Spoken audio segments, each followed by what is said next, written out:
Hi everyone, welcome back to Ravi vlogs.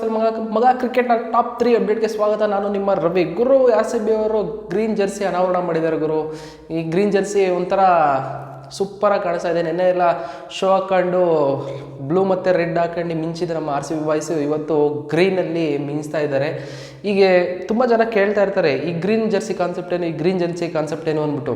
ಅದೇನಂತಂದರೆ ನಮ್ಮ RCB ಅವರು 2011 ಈ ಕಾನ್ಸೆಪ್ಟ್ ತೊಗೊಂಡಿದ್ದಾರೆ. ಒಂದೇನಂತಂದರೆ ನಮ್ಮ ಹೋಮ್ ಮ್ಯಾಚ್ ಆಡಬೇಕಾದ್ರೆ ಇದು ಗ್ರೀನ್ ಜರ್ಸಿನ ಹಾಕ್ಕೊತಾರೆ. ಇನ್ನೊಂದು ಮೈನ್ ಕಾನ್ಸೆಪ್ಟ್ ಬಂದು ಏನಂತಂದರೆ ಫುಲ್ ಎನ್ವಿರಾನ್ಮೆಂಟ್ ಫ್ರೀ ಆಗಿರಬೇಕು, ಕ್ಲೀನ್ ಆಗಿರಬೇಕು, ಎಲ್ಲ ಕಡೆ ಗ್ರೀನ್ ಆಗಿರಬೇಕು. ಗ್ರೀನ್ ಎನ್ವಿರಾನ್ಮೆಂಟು ಮೇಂಟೈನ್ ಮಾಡೋಕ್ಕೋಸ್ಕರ ಈ ಗ್ರೀನ್ ಜರ್ಸಿ ಕಾನ್ಸೆಪ್ಟನ್ನ ತೊಗೊಂಬಂದಿದ್ದಾರೆ. ಮಗ ಅಪ್ಡೇಟ್ ನಂಬರ್ 2 ಏನಂತಂದರೆ ನಮ್ಮ ಸೂರ್ಯಕುಮಾರ್ ಯಾದವ್ ಅವ್ರಿಗೆ ಇಂಜುರಿ ಗುರು. ಇನ್ನೂ ಅವ್ರು ಫಿಟ್ ಆಗಿಲ್ಲ. NCA ಅವರು ಇನ್ನೂ ಸರ್ಟಿಫಿಕೇಟ್ ಕೊಟ್ಟಿಲ್ಲ ಗುರು. ಮಾರ್ಚ್ 21ಗೆ ಅವ್ರಿಗೆ ಇನ್ನೊಂದು ಫಿಟ್ನೆಸ್ ಟೆಸ್ಟ್ನ ಅರೇಂಜ್ ಮಾಡಿದ್ದಾರೆ.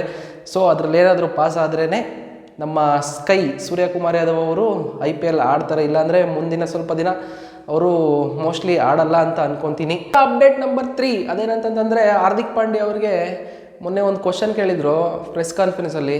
ಪ್ರೆಸ್ ರಿಪೋರ್ಟ್ರು ರೋಹಿತ್ ಶರ್ಮನ ನೀವು ಭೇಟಿಯಾಗಿದ್ದೀರಾ, ರೋಹಿತ್ ಶರ್ಮನ ಮಾತಾಡ್ಸಿದ್ದೀರಾ ಅಂತ. ಅದಕ್ಕೆ ಹಾರ್ದಿಕ್ ಪಾಂಡ್ಯ ಅವರು ಎಸ್ ನೋ ಎರಡೂ ಆನ್ಸರ್ ಮಾಡಿದ್ದಾರೆ. ಯಾಕಂತಂದರೆ ಅವ್ರ ಆನ್ಸರ್ ಏನಾಗಿತ್ತು ಅಂತಂದರೆ, ನನಗೆ ರೋಹಿತ್ ಶರ್ಮಾ ಸಿಗ್ತಾ ಇಲ್ಲ, ಅವ್ರು ಕಂಟಿನ್ಯೂಸ್ ಆಗಿ ಬಿಜಿ ಶೆಡ್ಯೂಲ್ ಇರೋದ್ರಿಂದ ಎಲ್ಲ ಮ್ಯಾಚಸ್ ಆಡ್ತಾ ಇರೋದ್ರಿಂದ ಅವ್ರು ನನಗೆ ಸಿಕ್ಕಿಲ್ಲ, ಕಂಟಿನ್ಯೂಸ್ ಆಗಿ ಟ್ರಾವೆಲ್ ಮಾಡ್ತಿದ್ದಾರೆ ಅಂತ ಕೇಳ್ತಾಯಿದ್ರು. ಆದರೆ ತುಂಬ ದಿನದಿಂದ ಅವರು ಸೋಷಿಯಲ್ ಮೀಡ್ಯಾದಲ್ಲಿ ಹರಿದಾಡ್ತಾ ಇದೆ, ರೋಹಿತ್ ಶರ್ಮನ ಕ್ಯಾಪ್ಟನ್ಸಿಯಿಂದ ಇಳಿಸಾದ್ಮೇಲೆ ಅಲ್ಲಿಗೆ ಹಾರ್ದಿಕ್ ಪಾಂಡ್ಯ ಬಂದಾಗಿಂದ ಅವರಲ್ಲಿ ಒಳಜಗಳ ಇದ್ದೇ ಇರುತ್ತದೆ.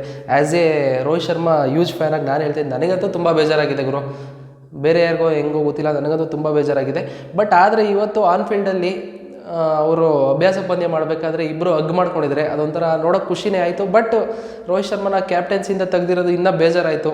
ರೋಹಿತ್ ಶರ್ಮಾ ಅವ್ರ ಸ್ಕಿಲ್ಗೆ ಅವರು ಡಿಸರ್ವ್ ಮಾಡಿದ್ರು ಕ್ಯಾಪ್ಟನ್ಸಿ. ಬಟ್ ಮುಂಬೈ ಫ್ರಾಂಚೈಸಿಯವರು ಅವ್ರನ್ನ ಕೈ ಬಿಟ್ಟಿರೋದು ನನಗಂತೂ ತುಂಬ ಬೇಜಾರಾಗಿದೆ ಗುರು.